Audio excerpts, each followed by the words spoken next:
France Culture.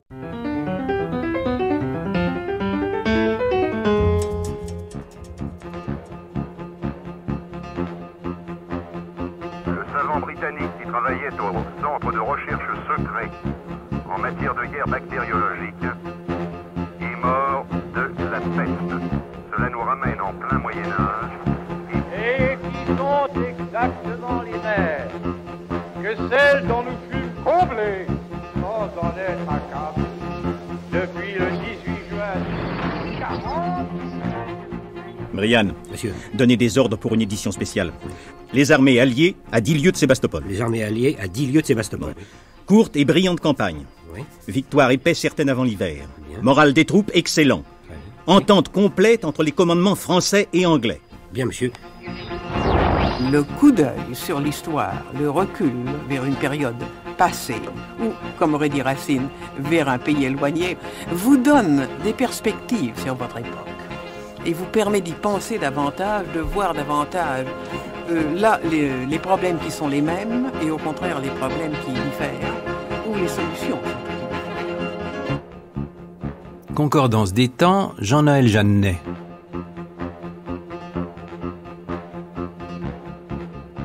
Bonjour. L'agression de l'Ukraine par la Russie de Vladimir Poutine, parmi tant de conséquences profondes, immédiates ou à venir, a redonné soudain à la mer Noire la situation à la fois de décor et d'enjeu qu'elle avait occupée souvent dans l'histoire, mais qui avait moins attiré, dans un passé récent, l'attention et la curiosité. Voici que le Bosphore, Odessa, Sébastopol, la Crimée ont fait à nouveau se pencher nos têtes sur les cartes de géographie qui les portent. Et de là est née l'idée de cette émission consacrée à la mer Noire. Depuis le temps au début de notre ère où l'empereur Auguste y exilait le poète Ovide en punition suprême comme en des confins d'absolue barbarie, les choses ont beaucoup changé et diverses civilisations s'y sont affrontées. On a vu y prospérer des concupiscences diverses, des géostratégies en ardente opposition, la brutalité des intérêts commerciaux, le choc des rivalités religieuses, passionnelles et impitoyables. Avec un moment crucial, sur lequel surtout nous allons braquer notre attention, celui de la guerre de Crimée, au mi-temps du XIXe siècle, qui vit s'affronter, peut-être, faut-il dire déjà, d'un côté la Russie et de l'autre les Français, les Anglais, les Sardes et les Turcs de l'Empire ottoman. Marie-Pierre Ray, mon invitée, est professeure émérite d'histoire russe et soviétique à l'université Paris 1 Panthéon-Sorbonne et ancienne directrice du Centre de recherche sur l'histoire des Slaves. Ses travaux font autorité, en dialogue souvent, implicite ou explicite, entre le passé et le présent. Nous allons voir avec elle que la guerre de Crimée, qui est restée plus présente dans la mémoire collective des Russes et des Anglais que dans la nôtre, mérite d'être mieux connue chez nous, afin de servir la compréhension de son époque, mais aussi, probablement, de la nôtre. Et d'abord, je vais vous conduire sur les bords de la mer Noire avec le poète Ovide, qui avait été exilé par l'empereur Auguste au tout début de notre ère. Écoutons-le s'exprimer dans un recueil fameux de poèmes qui s'appelait « Les Pontiques ». Je vis ici en pleine barbarie, entouré de sarmates, de gettes et de besses et d'autres dont je ne sais pas le nom. À la belle saison, le rempart du Danube défend nos murs contre tous ces pillards, mais quand l'hiver, avec son visage farouche sur la nature étend un gel de marbre et que la neige et que les vents sont à nos portes, nous attendons l'arrivée des barbares. Mes pauvres compagnons se protègent du froid tant bien que mal avec des peaux, des braies. On ne voit que leurs yeux et leurs cheveux eux-mêmes pris par le froid teintent comme du verre. On ne boit pas le vin, on en suce le bloc. Et le Danube, aussi grand que le Nil, est gelé. Le cheval passe où frappaient les rames, et le bœuf tire où passaient les bateaux. C'est alors que surgit le cavalier sarmate, il pille et brûle tout sur son chemin, le champ et le bétail, qu'aucun mur ne protège, reste 100 mètres et le feu les dévore. Le paysan s'enfuit, sa fortune est détruite, et c'est à nous de le nourrir encore. Marie-Pierre Ray, bonjour. Bonjour. Vous l'aimez aussi, notre Ovide? Absolument, bien sûr. Surtout dans ce passage, très intéressant. C'est un Un extrait donc des Pontiques. Nous sommes à peu près 12e année après le début de notre ère. C'est une lecture de Julien Berthaud dans l'anthologie étrangère de Jean Debert qui avait été diffusée le 1er février 1961. On s'interroge toujours chez les savants, chez les érudits, sur le motif de cet exil d'Ovide, qui était un poète à Rome célébré, un poète mondain et un grand poète, l'auteur des Métamorphoses. On n'en sait toujours rien en réalité. Oui, pour ma part, je ne peux rien vous dire à ce sujet, mais en tout cas, le passage est très intéressant parce qu'il dit beaucoup de cette région. D'abord, effectivement, qu'il y est exilé, donc ce n'est pas son choix, et on voit qu'il y est très malheureux, mais ce qui est intéressant, c'est ce qu'il dit sur cette barbarie qui l'entoure, sur les fameux Sarmates qui déferlent.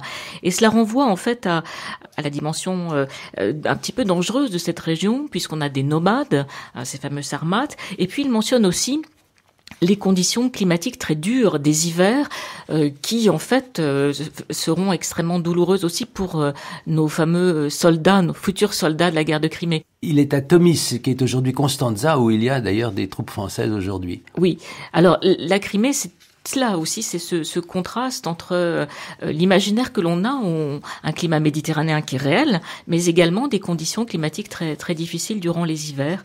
Et en cela aussi, Ovide est intéressant, et puis encore une fois par la violence qu'il souligne dans cet extrait. On est vraiment aux confins du monde civilisé à ses yeux. Oui, il emploie le terme barbare et barbarie, donc... C'était bien le but d'Auguste de lui enjoindre d'y aller. Sans doute pour cette raison-là, effectivement.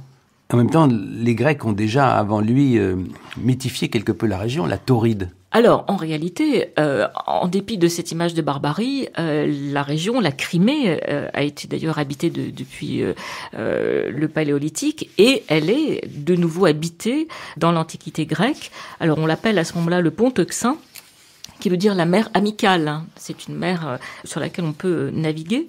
Et dans le sud de la Crimée, le climat est doux, et on a aujourd'hui encore le seul d'ailleurs site classé patrimoine mondial UNESCO, qui est en fait l'ancienne Chersonèse taurique, tout près de Sébastopol, et qui était une cité grecque très très active, très riche, fondée au 5e siècle, et où on voit l'activité de la région. Alors à la fois des échanges commerciaux, une agriculture prospère, et la pratique déjà de la viticulture qui fera la richesse de la Crimée au 19e siècle. Donc c'est fascinant de voir que finalement, dans cette antiquité grecque, on a déjà presque toute la richesse future de la Crimée. Je dois vous demander, à l'orée de notre conversation, Marie-Pierre Redd, de rappeler quelle est la géographie de la mer Noire.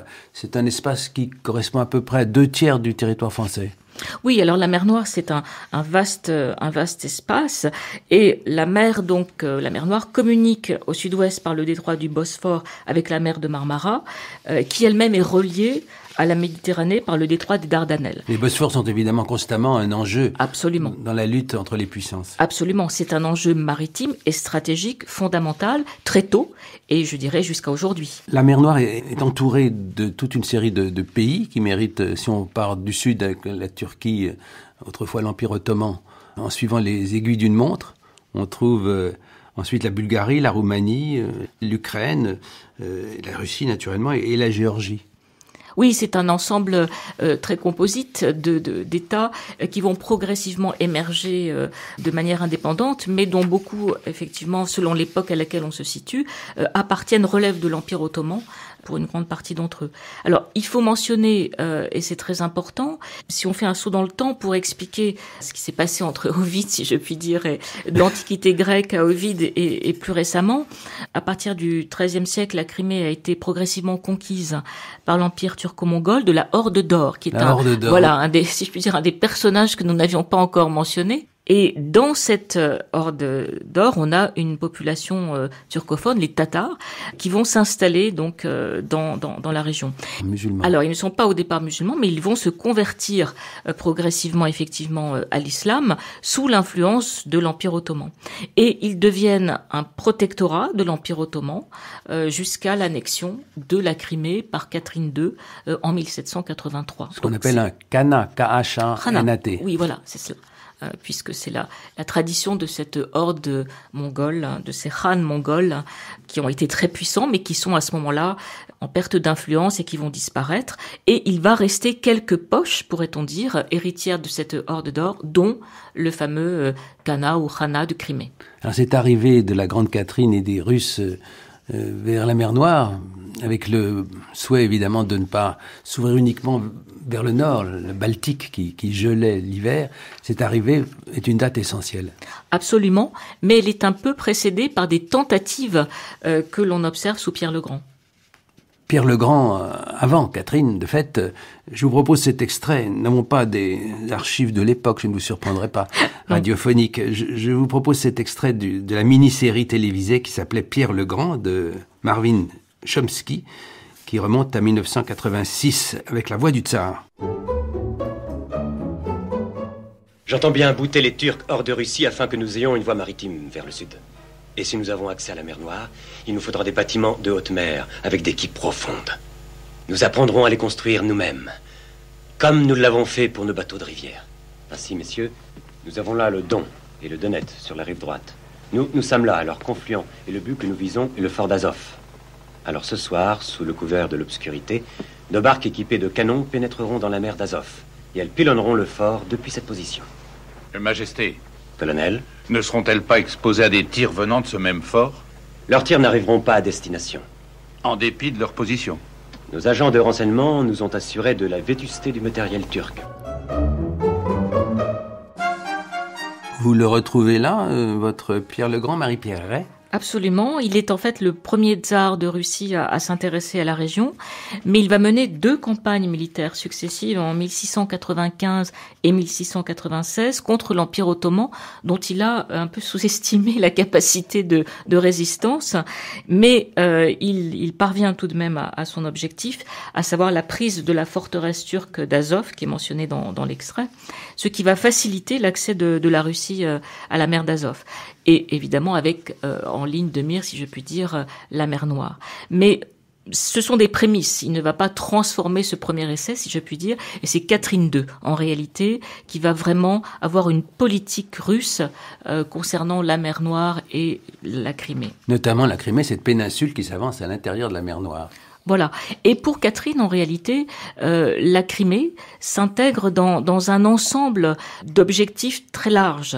Oui, de fait, à l'époque, on a le sentiment que c'est une opposition presque binaire, en dehors de la question des Bosphores, entre l'Empire ottoman et l'Empire turc. Et puis tout va se compliquer au XIXe siècle, à l'origine de cette guerre de Crimée, à quoi nous allons consacrer principalement notre émission. Oui, alors, en réalité, comme vous venez de le souligner, au départ, on a une relation presque bilatérale, parce que, et le point fondamental, la date fondamentale, c'est le traité de Küçük-Kaynarca, qui est conclu par Catherine II en 1774, qui va apporter à la Russie des gains territoriaux, qui confirme la possession d'Azov, mais qui concède aussi à la Russie des avantages économiques et géopolitiques. C'est ainsi que le Khanat tatar de Crimée, qui était jusque-là vassal de l'Empire ottoman, devient indépendant, ce qui facilitera plus tard son annexion par Catherine. C'est la fin du monopole ottoman qui existait depuis la prise de Constantinople en 1453. C'est cela. Et par ailleurs, la flotte russe est autorisée à naviguer dans la mer Noire et à circuler librement dans les détroits. Et ça, c'est quelque chose qui est évidemment fondamental. Et puis, on a d'autres éléments géopolitiques, à savoir que les principautés, et cela, on va les retrouver pendant la guerre de Crimée, les principautés danubiennes de Moldavie et de Valachie, qui étaient jusque-là sous tutelle ottomane exclusive, passent sous un condominium russo-turc, ce qui donne évidemment à la Russie déjà un droit de regard. Et puis, autre élément très important, qui là aussi va prendre de plus en plus d'importance au XIXe siècle, la Russie va obtenir un droit, alors formulé de façon assez vague, mais qu'elle va interpréter progressivement dans le sens qui lui sera le plus favorable, un droit de regard sur le sort des chrétiens orthodoxes de l'Empire ottoman. Ça va être un autre motif de la guerre de Crimée, bien sûr. Bien sûr, voilà. Motif religieux. Absolument. Les lieux saints. Absolument. Alors, ce premier traité donc de Küçük-Kaynarca, donc parfaitement bilatéral, il est renforcé, pourrait-on dire, par un autre traité qui suit une nouvelle guerre en 1792, qui confirme les clauses de ce premier traité et qui entérine l'annexion de la Crimée. Alors, ce qu'il faut bien voir, c'est qu'on est là toujours dans une relation bilatérale, au profit de la Russie, qui grignote, pourrait-on dire, à son avantage, l'Empire ottoman. Qui vient coloniser largement le nord de la mer Noire, en particulier avec le développement de la ville d'Odessa, qui est fondamentale. Alors, en fait, on a d'abord, pour ce qui concerne la Crimée, proprement dite, le début de la colonisation va se faire très lentement, mais d'abord elle va se faire par la fondation du port de Sébastopol, c'est-à-dire un port militaire. Donc on n'est pas dans une logique au départ immédiatement de colonisation humaine, on est d'abord dans un enjeu stratégique, et puis effectivement la colonisation va débuter.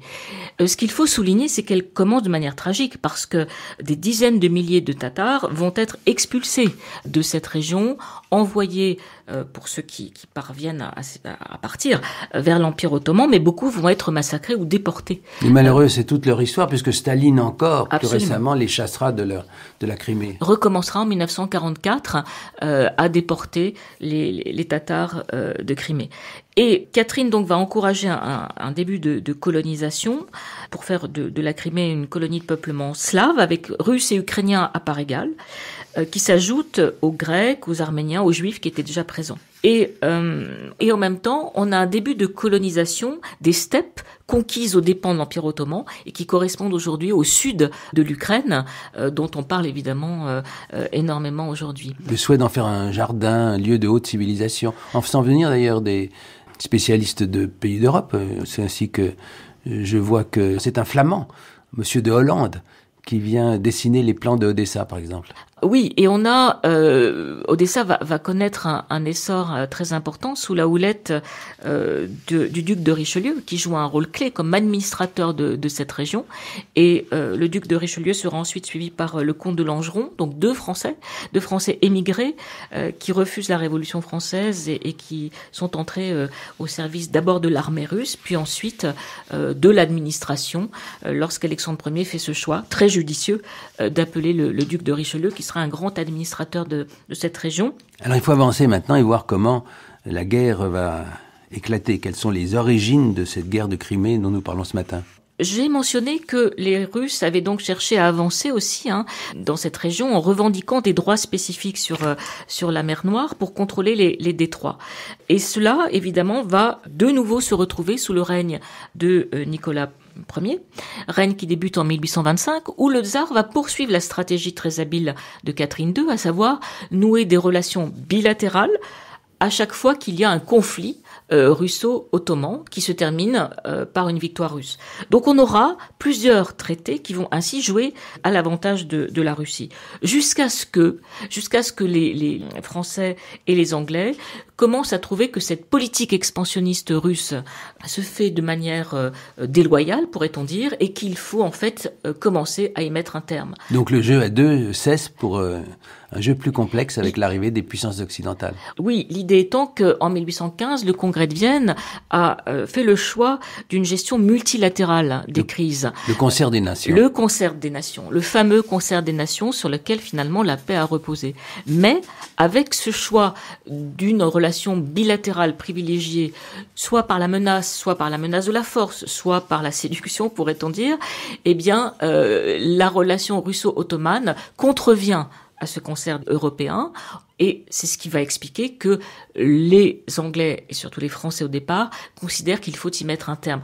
Les Anglais se sentent menacés dans l'avancée vers les Indes, les Français considèrent qu'ils ont des droits sur cette région aussi, par le biais de la gestion des lieux saints, et on arrive en fait à ce qui va être le détonateur de la guerre, mais qui est en fait quelque chose de très important, à savoir une rivalité franco-russe sur la possession, pourrait-on dire, des lieux saints. Qui va être le protecteur, en somme, des lieux saints, ou est-ce que ce sera au profit des orthodoxes ou des catholiques ? Alors, c'est la vraie question, puisque la France est protectrice des lieux saints depuis le milieu du XVIe siècle, et cela a été ensuite reconfirmé en 1740. Mais il faut savoir aussi que depuis le début du XIXe siècle, le clergé orthodoxe russe est présent, de plus en plus présent en Palestine.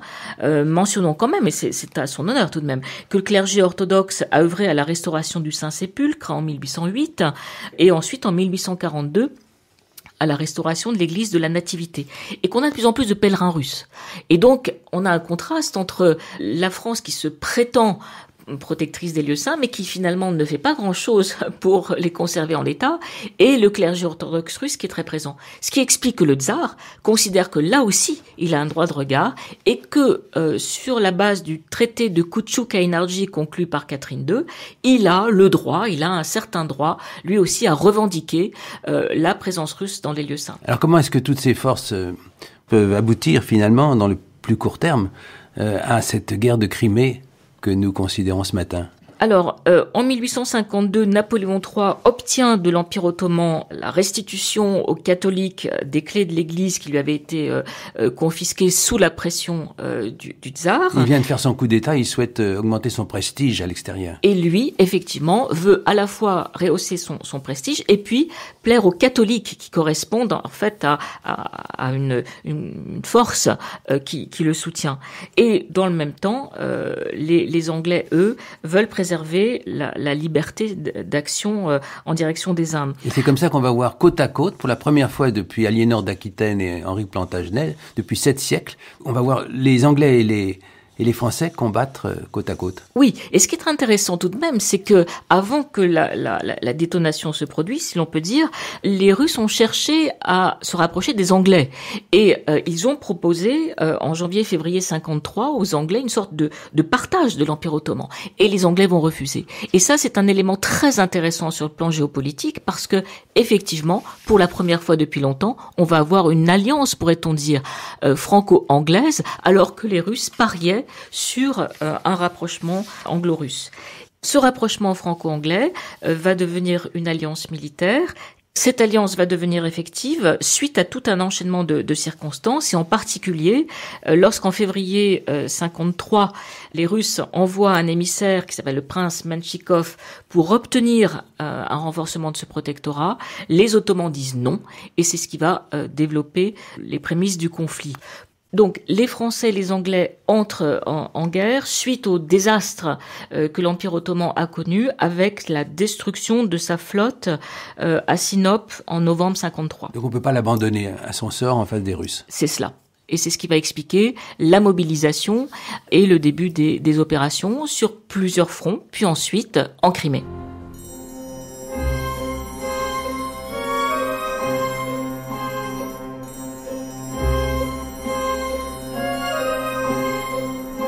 France Culture, Concordance des temps, Jean-Noël Jeannet.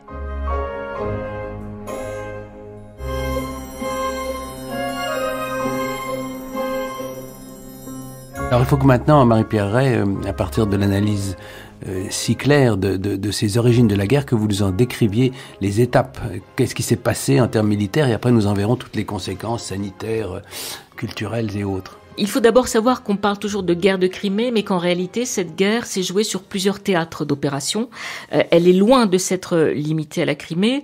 On aura des opérations militaires d'abord en Moldavie-Valachie, qui étaient les principautés danubiennes occupées par les Russes, des opérations sur les côtes ukrainiennes avec le bombardement d'Odessa en avril 1854, des opérations en mer Baltique avec la prise de Bormasund en août 54, dans les Balkans, au Caucase, dans le delta du Danube, jusqu'au Pacifique et en mer Blanche.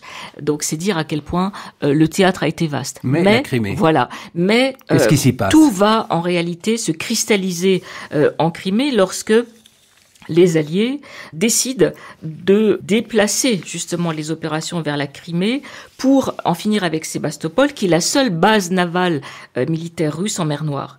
Et cette opération, donc, va constituer une prouesse technique et logistique très importante, puisqu'il va falloir débarquer des troupes arrivées de France, de Grande-Bretagne. Alors en France, on va les acheminer d'abord par chemin de fer jusqu'à Marseille, puis ensuite par ces fameux bateaux. En Crimée, on a donc un débarquement d'un corps expéditionnaire franco-britannique qui est important du point de vue des effectifs. 310 000 Français, 100 000 Britanniques, c'est dire à quel point les effectifs sont lourds. Et face à cette armée franco-britannique, l'Empire russe, rien qu'en Crimée, présentera 350 000 hommes. Donc vous voyez qu'on a des effectifs lourds et l'Empire ottoman de son côté plus de 200 000 et les Sardes qui viendront plus tard, à partir de janvier 1855, 20 000 hommes également. Avec l'idée de servir éventuellement l'unité italienne ultérieure. Ce à quoi on est sensible quand on regarde ces opérations militaires, c'est le contraste entre certains aspects presque un peu désuets de la manière de se battre et au contraire d'une modernité qui fait de cette guerre avant la guerre de sécession presque une guerre industrielle moderne. Est-ce qu'on peut dire ça? Oui, on a des éléments de grande modernité avec ces fameux bateaux cuirassés pour certains déjà, et on a également l'usage du télégraphe pour la première fois dans l'histoire militaire avec une amélioration des communications. On a également une triste modernité par un perfectionnement des armes avec ces fameux fusils à canon rayé qui vont faire des blessures vraiment létale très forte. Et en même temps, il y a la tradition de charger, par exemple, la charge de la brigade légère, qui a été célébrée par le poète Tennyson, et au fond se rattache à des pratiques anciennes. Absolument, charge de cavalerie. Qu'est-ce qui se passe? Et également des corps à corps, à coups de baïonnette. La prise de Malakoff, à la fin, c'est ça. Ce sont des corps à corps très brutaux. Et on a effectivement, même sur le plan militaire, un mélange de très grande modernité et puis de tradition qui rappelle les guerres napoléoniennes.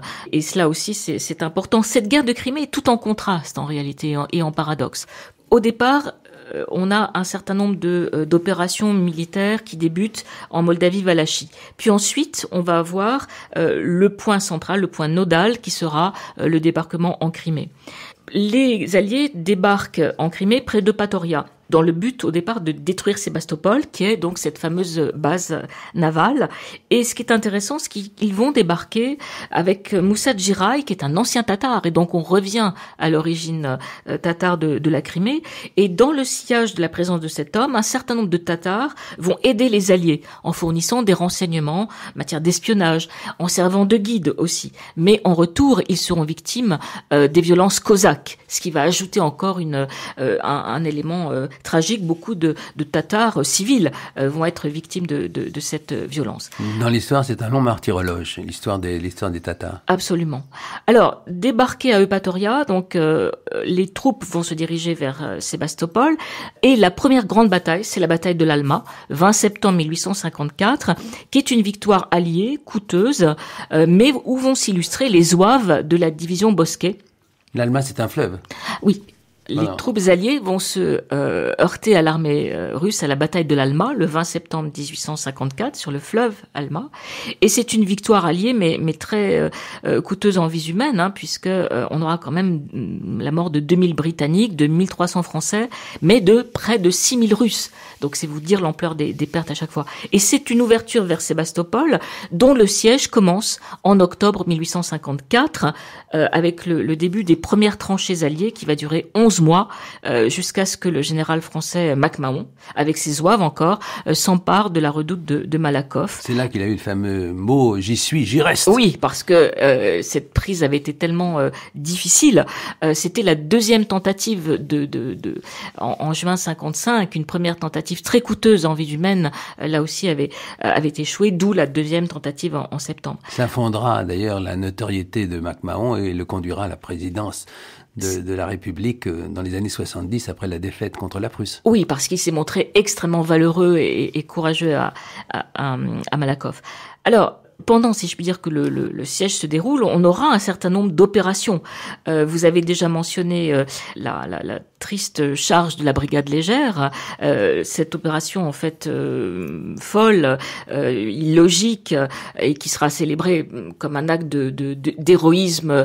Magnifique et absurde. Voilà, magnifique et absurde, s'inscrit dans cette fameuse victoire remportée par les Britanniques à Balaklava, qui est un des hauts lieux de la mémoire britannique, bien sûr.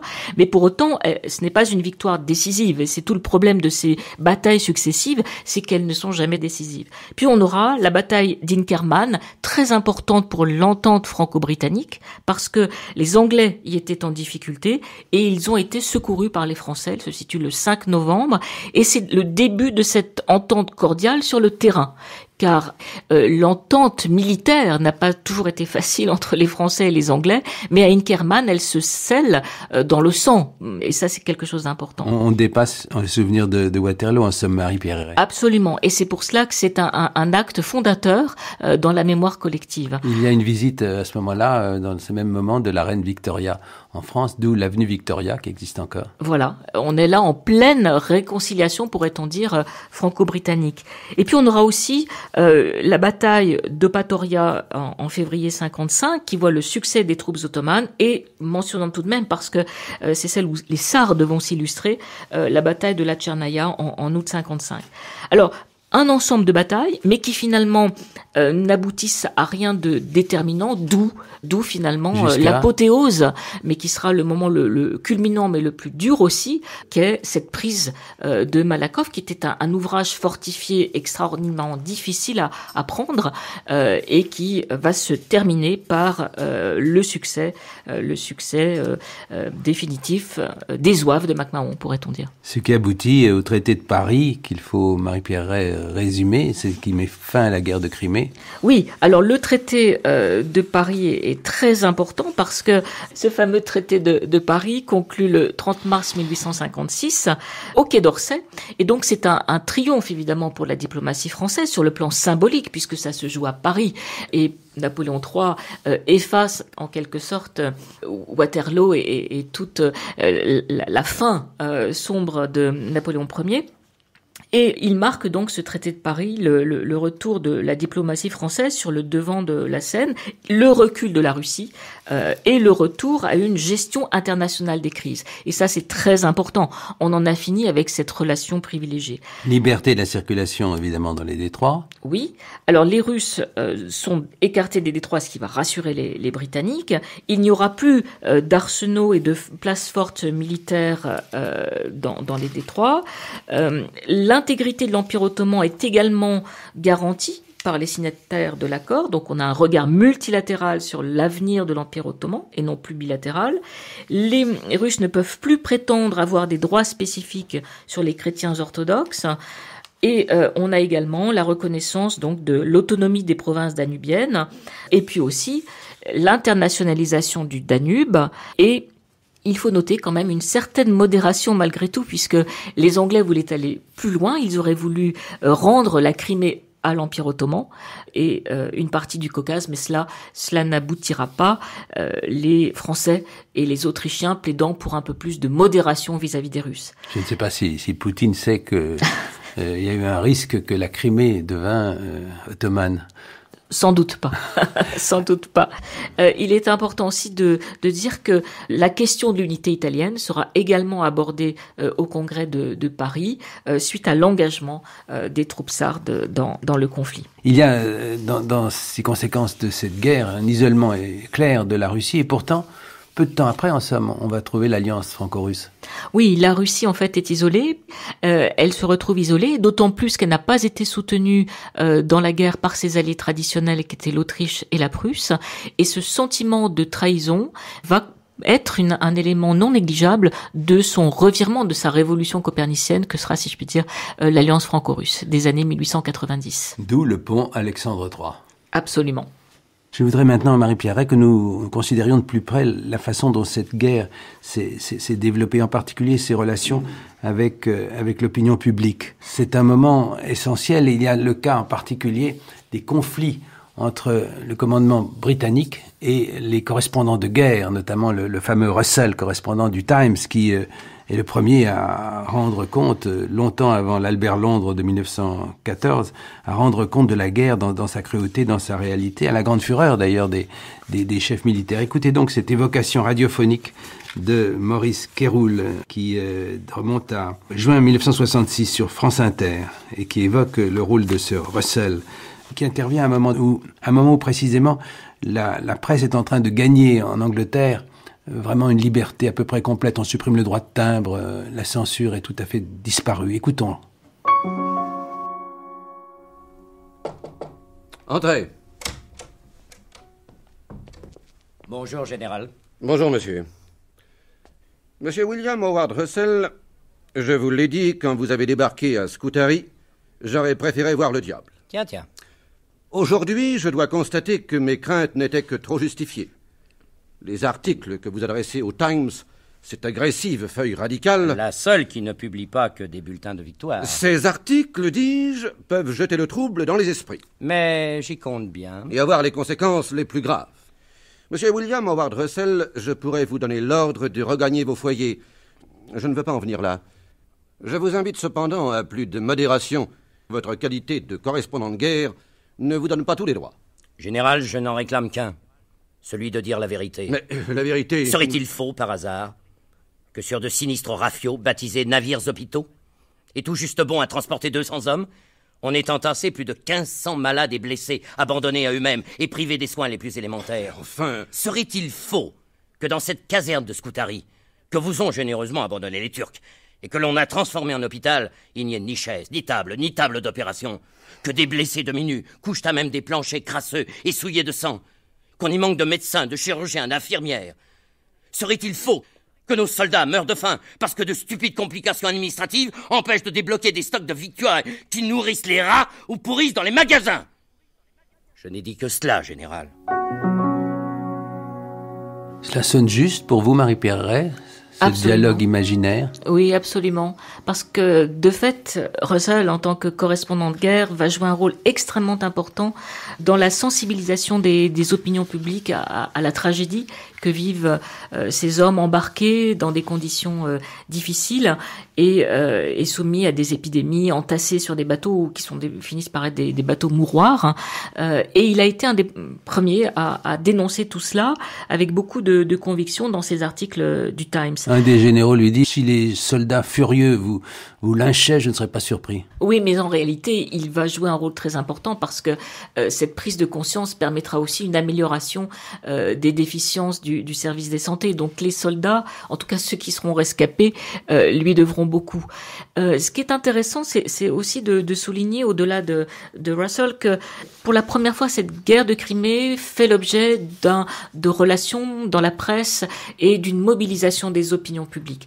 Plus d'abord en Angleterre, en Grande-Bretagne qu'en France, parce que la presse y est plus libre, beaucoup plus libre qu'en France au même moment. Oui, on est dans les années très très dures du Second Empire. Avec une censure, voilà, très forte, qui fait qu'on n'a pas la liberté de ton des articles du Times.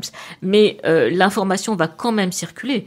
Et c'est extrêmement important de souligner ce rôle nouveau de la presse comme témoignage des atrocités de guerre et des déficiences et des dysfonctionnements, en l'occurrence, auxquels l'armée est confrontée. C'est un des éléments qui permet de dire décidément que cette guerre est une des premières guerres contemporaines, comme vous le montrez dans un livre à paraître que je citerai tout à l'heure. Voilà, le terme contemporain est utilisé à dessein pour montrer une nouvelle fois cette triste modernité du conflit, parce que effectivement, en termes d'opinion publique, en termes d'émotion internationale, d'émotion populaire, la guerre joue un grand rôle. Elle fait aussi l'objet d'une mobilisation à la fois pour la guerre, des comités vont se mettre en place, des comités de soutien, mais également des réactions qu'on pourrait qualifier de pacifistes. Victor Hugo rédigera un pamphlet violemment pacifiste contre la guerre de Crimée. Donc on voit tout un spectre d'émotions qui se joue au moment de la guerre des Crimée. Et ça aussi, c'est une forme de modernité. Et on aura aussi une des premières ONG, si l'on peut dire, avec le comité d'aide aux soldats blessés, de Demidov. Donc on voit là aussi des germes qui préfigurent finalement la Première Guerre mondiale, également aussi avec le rôle des tranchées qui sont installées en Crimée, et aussi des actes de fraternisation qu'on aura comme pour la Première Guerre mondiale, avec cette lassitude, cette fatigue, cette souffrance qui fait que les ennemis qui sont si proches finalement fraterniseront par moments. Cela conduit, Marie-Pierre Ray, à la question, une grande question sanitaire. Autrement dit, la manière dont on a soigné les soldats ou on les a pas soignés. Il faut savoir que beaucoup plus sont morts de maladies contagieuses que des effets meurtriers de la guerre elle-même. Et c'est ici qu'apparaît la personnalité centrale, lumineuse de Florence Nightingale, qui est une figure iconique encore aujourd'hui en Grande-Bretagne, peut-être plus qu'en France, et qu'il faut mettre en lumière car elle a joué un rôle essentiel. La première très grande infirmière de l'histoire de ces guerres, qui est restée aujourd'hui vraiment très très célèbre, iconique en Grande-Bretagne. C'est une femme, elle est d'un milieu aisé et à l'époque une femme sur le front, au contact, pourrait-on dire, de la mort et de la maladie, ce n'est pas convenable pour la haute société britannique. Donc c'est une modernité cette histoire par rapport sous le regard d'aujourd'hui. Là aussi, oui, c'est une pionnière. Et elle a suivi sa carrière d'infirmière. Elle s'est formée en Allemagne parce qu'à l'époque il n'y a pas moyen de se former à ce métier en Grande-Bretagne. C'est dire. Voilà, mais elle a beaucoup de caractère, elle est très soutenue par sa famille et elle va devenir surintendante d'un dispensaire à Londres. Et elle est choquée par les révélations de la presse et donc on revient au rôle de Russell et elle décide à ce moment-là de partir et d'embarquer pour Scutari avec un groupe de 38 femmes, 38 infirmières qu'elle a formées elle-même. Scutari, en fait, c'est la base britannique où va être installé un hôpital de campagne et c'est tout près d'Istanbul. Et c'est un lieu mis à la disposition des Anglais par l'Empire ottoman. Elle va trouver le poids terrible de la bureaucratie. Oui, et surtout des dysfonctionnements, et elle se rend compte de ce qui ne va pas, et on va lui donner le surnom d'ailleurs de la dame à la lampe, c'est-à-dire que c'est à la fois une administratrice, une femme qui observe, mais également une femme de terrain qui a beaucoup de compassion pour les blessés et les malades. Elle se rendra compte sur le terrain que les hommes finalement meurent plus de contagion que de leurs blessures proprement dites. Et ça c'est une chose fondamentale parce que cette guerre de Crimée a fait des dégâts, a causé des pertes énormes par la contagion. Les hommes sont victimes d'épidémies de choléra, de typhus, de dysenterie, parce qu'ils sont entassés sur les bateaux et ensuite entassés dans les hôpitaux. L'eau souillée, évidemment, propage le choléra à une vitesse vertigineuse. On a peine à convaincre qu'il faut la bouillir. Voilà, et on en est au début, mais ce n'est pas systématique, surtout dans l'armée française, il faut bien le dire. Et à tout cela va s'ajouter encore le scorbut, qui touche beaucoup plus les marins français que les marins britanniques, qui ont déjà pris l'habitude de boire du jus de citron, dont on sait qu'il est riche en vitamine C et qu'il permet de lutter contre le scorbut. En arrivant, Florence Nightingale demande beaucoup de jus de citron, ce que naturellement l'intendance lui refuse pour des raisons bureaucratiques. Et parce qu'on est un petit peu dans des difficultés d'approvisionnement en permanence. Mais de retour ensuite à Londres, elle va tirer parti de tout cela. Et ce qui est intéressant, c'est que cette femme qui au départ a une formation de mathématicienne, va travailler sur des statistiques pour convaincre que effectivement la majorité des décès ne sont pas dus aux blessures, mais bien aux infections contractées à l'hôpital ou au manque d'hygiène en réalité, pour dire les choses très simplement. Là, la modernité est éclatante. Voilà. Et elle aura à ce moment-là un écho, ce qui expliquera les améliorations des services de santé pendant la Première Guerre mondiale. Donc les effets se feront sentir de manière très très très nette. Alors, il faut quand même mentionner aussi en termes de modernité de la médecine quand même de l'époque, qu'on utilise pour la première fois l'anesthésie par l'éther. On va pouvoir anesthésier lors des amputations, donc ça c'est un progrès important. Il y a un personnage dont le nom est impressionnant, mais qui joue un rôle positif, c'est un médecin français qui s'appelle Claude Morgue. Vous saviez pas? Non. Ah bah j'ai découvert ça. Donc ça qui s'appelle Claude Morgue, bien nommé, mais je passe. Les Français vont beaucoup pratiquer les amputations sous éther, 25 000 amputations en 1855, alors que les Anglais sont plus réservés encore à utiliser l'éther. Ils ont peur en fait qu'un mauvais usage de l'éther aboutisse à tuer le blessé. Les Russes, avec Pirogov, qui est un grand chirurgien, vont eux aussi utiliser l'éther. Donc on est dans des progrès très nets de la médecine d'urgence, de la médecine de guerre, mais ce qui ne suit pas en réalité, c'est la gestion des épidémies. Et c'est ça, ce décalage en fait qui est caractéristique là encore de cette guerre de Crimée. Le 19e siècle est encore le siècle du choléra qui survient en France en 1831 et à nouveau dans les années 1880. Oui. V'là le choléra qui arrive, chantait Aristide Bruand. Oui, et là, il est très présent dans la mémoire du 19e siècle. Et notons aussi que ces épidémies vont toucher le haut commandement, puisque... 2 morts. Dont un ancien de Waterloo. Voilà. C'est-à-dire Lord Raglan, qui meurt de dysenterie devant Sébastopol en juin 1855, et puis le maréchal de Saint-Arnaud qui meurt du choléra et qui est donc à ce moment-là remplacé par Camp Robert. Je voudrais maintenant, Marie-Pierre Ray, que dans le cours de cette évocation de la guerre de Crimée, et autrement dit aussi de cette mer Noire, qui joue aujourd'hui à nouveau un rôle si important dans la géopolitique, que nous parlions de la trace que cette guerre a laissée. Dans le cas de la France, on est frappé paradoxalement par l'opposition entre le fait qu'il y a notamment à Paris toute une série de lieux et de statuaires qui évoquent la guerre et un oubli assez large, beaucoup plus qu'en Angleterre, de ce qui s'est passé. Je ne suis pas sûr que si on faisait un micro-trottoir, la majorité des passants pourraient rappeler ce que c'est que l'Alma, ce que c'est que le Zouave du Pont, ce que c'est que Malakoff, qui apparaît un peu plus tard, ou cette statue qui est aujourd'hui au Puy-en-Velay, par exemple, et qui évoque la guerre de Crimée. Beaucoup de traces, beaucoup de signes. L'avenue Victoria, dont nous parlions tout à l'heure indirectement, oui. Et puis peu de mémoire.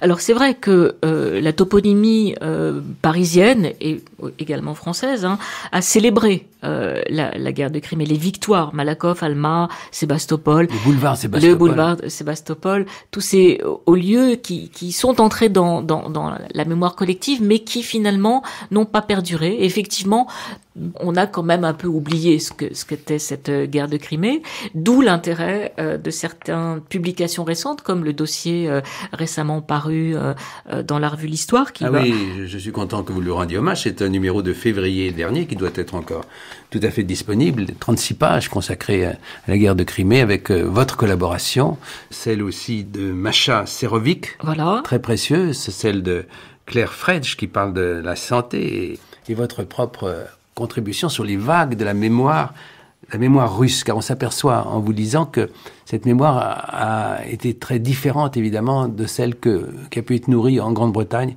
et éventuellement en France. Oui, pour ce qui est de la France, j'ai déjà mentionné qu'on avait eu un oubli, sans doute parce que le Second Empire a laissé ensuite l'image désastreuse de la guerre de 70. C'est comme si cette image s'était finalement surimposée sur celle de la guerre de Crimée en la condamnant un petit peu à l'oubli. Plus la guerre du Mexique. Voilà. Cette chanson que je vais vous faire entendre fait presque exception. Elle est consacrée au zouzou, au zouave du pont de l'Alma, le zouave de ma grand-mère, Jeanne Aubert, en 1939. En 1860, ma grand-mère épousa un zouave d'allure fringante, retour de Magenta. Sa moustache trop blonde, sa barbe de sapeur faisait vers ce vainqueur voltiger tous les cœurs. Si le zouave de ma grand-mère est venu mon grand-papa, c'est que tous deux sympathisèrent, car grand-père était beau gars. Quand grand-maman le vit, son petit cœur frémit, mais ce qui la charma, ce qui fit qu'elle l'aima, ce ne fut pas sa culotte bouffante, ce ne fut pas ses brisques sur le bras, ce ne fut pas sa barbe frisotante, mais ce fut le pompon de sa chichia. Grand-papa de service au camp de Mourmelon fit sur l'impératrice une très grosse impression.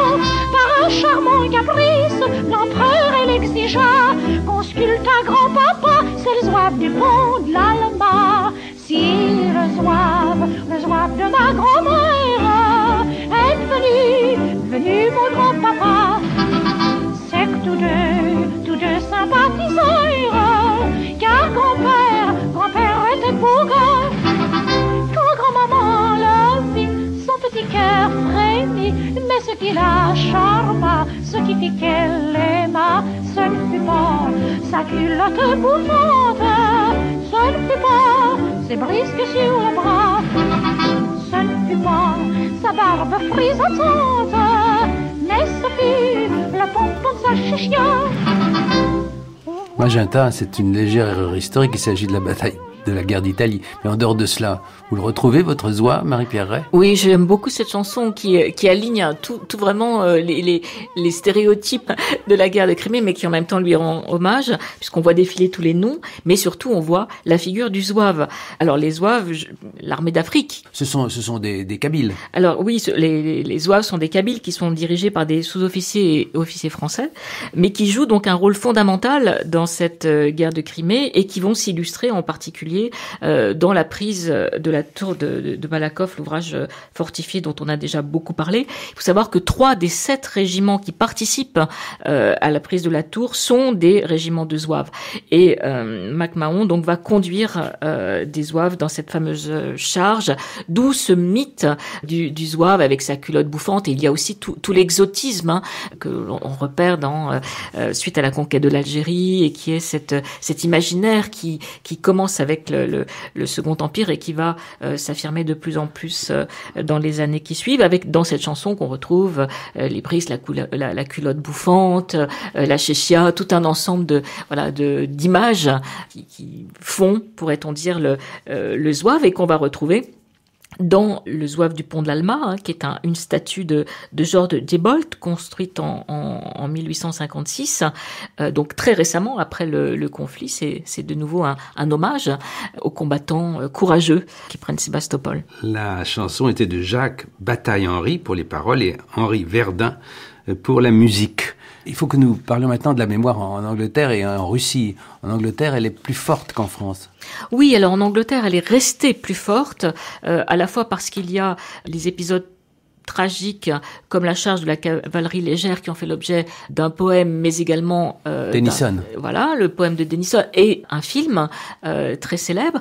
Et donc c'est quelque chose qui est présent dans la mémoire collective comme un souvenir traumatique, mais très présent. Et puis il y a aussi cette mémoire glorieuse qui s'inscrit dans le Crimean War Memorial à Londres, situé place Waterloo, où on a à la fois un groupe central de statues en bronze représentant 3 gardes au pied du piédestal, une figure allégorique féminine qui représente l'honneur, et puis de part et d'autre les statues de Sidney Herbert et de Florence Nightingale, qui montrent aussi que les civils et les combattants ont été unis dans cette guerre de Crimée. Je voudrais Marie-Pierre, que nous terminions notre conversation en évoquant ce que vous appelez les vagues de la mémoire en Russie, ce qui naturellement nous conduit de plus près encore à l'actualité. Est-ce que le régime de Poutine peut charger d'illusions sur cette guerre de Crimée ? Oui, la mémoire de la guerre de Crimée a été beaucoup plus forte, évidemment, en Russie que dans les autres pays, parce que c'est une guerre perdue. Et c'est une mémoire donc traumatique, sacrificielle, qui va célébrer très tôt les grandes figures emblématiques du conflit, comme ceux qui ont perdu la vie, comme l'amiral Nakhimov, mais également Pirogov, le grand chirurgien que j'ai déjà mentionné. Tolstoï joue un rôle. Et évidemment Tolstoï dans les récits de Sébastopol, qui vont encore ancrer le souvenir de cette guerre glorieuse, même si elle a été perdue. Alors, ce qui est intéressant chez Tolstoï, c'est qu'il est présent, il sert, il est sur le terrain. Jeune homme encore. Oui, il est très jeune, il a 26 ans, et il est sous le feu de l'artillerie alliée, et il écrit trois nouvelles largement autobiographiques. Et ce qui est important, c'est que il ne cache pas l'horreur de la guerre. On voit déjà poindre le futur Tolstoï pacifiste, qui deviendra plus tard de Guerre et paix. Et en même temps, il exalte le courage du peuple russe, sa force morale, son attachement à la patrie. Et ça, c'est quelque chose qui est évidemment très important, parce qu'on est là dans une évocation incarnée, présente. Alors ensuite, il y a une lecture naturellement marxiste, avec historien majeur qui était Tarlet, après 1917. Naturellement, le regard change sous le régime soviétique, un regard qui se veut marxiste-léniniste, qui du coup privilégie la lutte coloniale des puissances aux dépens des motifs religieux de la guerre. Oui, on ne dit plus rien des motifs religieux. La lecture officielle est une sorte de conflit entre les impérialistes et les coloniaux pour le contrôle économique de l'Empire ottoman. Et on a une lecture, je dirais, très classique dans son analyse. Mais ce qui est important quand même à noter, c'est que Tarlet, qui est le grand historien soviétique de la période, va outre une biographie de l'amiral Nakhimov, qui est intéressant parce que c'est un des rares qui soit d'origine populaire. Il est, contrairement aux autres, contrairement à Menchikov, qui est aristocrate, Nakhimov est un homme du peuple, d'où ce héros irréprochable. Et on aura également donc un ouvrage consacré au siège de Sébastopol, où là encore Tarlet renoue avec la dimension héroïque et sacrificielle. Qu'est-ce que pense le régime de Poutine ? Nous allons clore avec cette interrogation qui peut-être va demeurer ouverte. Qu'est-ce qu'on pense aujourd'hui en Russie de la guerre de Crimée, à part les événements que nous savons? Alors c'est un moment très important qui est aujourd'hui instrumentalisé par le pouvoir de Vladimir Poutine. L'annexion dès 2014 s'est jouée sur cette symbolique ancienne, sur le fait que l'argument était de dire la Crimée est nôtre, la Crimée est à nous, en référence au sang versé pendant la guerre de Crimée. Il faut rappeler que c'était Khrouchtchev en 1954 qui avait attribué la Crimée à l'Ukraine sans savoir qu'un jour l'Ukraine serait séparée de la Russie. En 1954, il s'agit d'une décision de type administrative, politique, qui a pour objet de faciliter le redéveloppement d'une région qui a été dévastée pendant la Deuxième Guerre mondiale. Et ensuite, mais pour Khrouchtchev, ça n'a rien d'une scission ou d'un rattachement autre que administratif et économique, parce que par commodité, c'était plus logique. Le fameux pont à cet égard créé par Poutine entre le continent et la Crimée est symptomatique, est métaphorique quasiment. Oui, absolument, de sa volonté de rattachement, et il a parlé de retour, sans évidemment mentionner tout l'historique beaucoup plus compliqué, beaucoup plus riche. Que vous venez de restituer, Marie-Pierre. Nous avons tenté de restituer ensemble. Alors aujourd'hui, donc pour Poutine, la guerre de Crimée est encore présente? Bien sûr, et elle est revenue sur le terrain en 2022. C'est un élément très important et qui sera évidemment un élément à prendre en compte si des négociations de paix sérieuses s'engagent. Mais je doute que, compte tenu de l'importance de cette guerre de Crimée, du souvenir de la fondation de Sébastopol, etc., les Russes renoncent à la Crimée. Merci beaucoup, Marie-Pierre, merci beaucoup pour cet éclairage. Vous allez faire paraître très prochainement dans les classiques Garnier, en collaboration avec Éric Anceau et Jean-François Figeac, un livre qui s'intitulera La guerre de Crimée, première guerre contemporaine. Nous sommes dans la concordance des temps. Absolument. Et ce livre est le fruit d'une coopération entre beaucoup d'historiens de tout pays. Et en cela aussi, c'est une approche intéressante, plus riche, qui permet de multiplier les points de vue sur un moment finalement trop oublié de notre histoire contemporaine. Votre bibliographie, je le disais, est très très riche. Je citerai seulement, quitte à renvoyer des titres en ligne, votre ouvrage qui s'appelle « La Russie face à l'Europe », d'Ivan le Terrible à Vladimir Poutine. C'est une nouvelle édition augmentée en 2022 dans la collection prestigieuse Champs chez Flammarion. Oui. Et puis vous avez donné avec François-Xavier Nérard un atlas historique de la Russie d'Ivan III à Vladimir Poutine. Chez Autrement, en 2024, cela est très utile pour visualiser ces événements que nous avons tâché de restituer ce matin. Votre curiosité est très large puisque vous avez également consacré un livre récemment chez Flammarion à l'exceptionnel destin, c'est le titre, d'Antonin Carême, un des premiers chefs de cuisine extrêmement prestigieux. Nous avions consacré naguère une émission à cette honorable corporation avec Antoine Debec. Et on peut considérer qu'il est même l'inventeur de la gastrodiplomatie. Donc hommage à Carême. Et puis nous disposons d'un excellent ouvrage de Sylvain Venère qui s'appelle « Les guerres lointaines de la paix » avec comme sous-titre « Civilisation et barbarie depuis le 19e siècle » dans la collection Essais chez Gallimard. C'est le conflit notamment de Crimée vu depuis la France. Et puis je renvoie également, nous l'avons cité, au numéro de février dernier de la revue L'Histoire, consacrée à la guerre de Crimée avec beaucoup d'images et de précisions utiles.